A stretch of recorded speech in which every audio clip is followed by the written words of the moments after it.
this is the scarf that was designed last year. As you note, it has the Kenya colors. There will be a logo that will be put on the scarf, and the logo has a trefoil. Always in girl guiding, we have trefoil, meaning 3.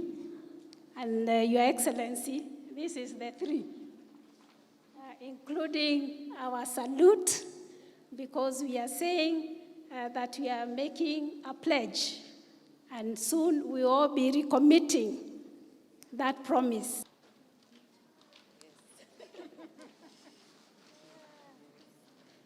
Another hand clap.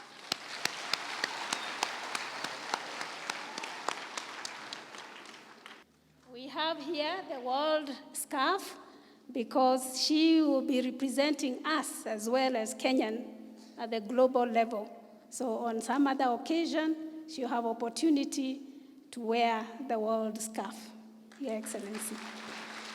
So together, we want to support her as she says her promise.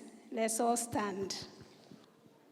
I promise on my honor that I will do my best to do my duty to God and my country, to help other people at all times, and to obey the guide law.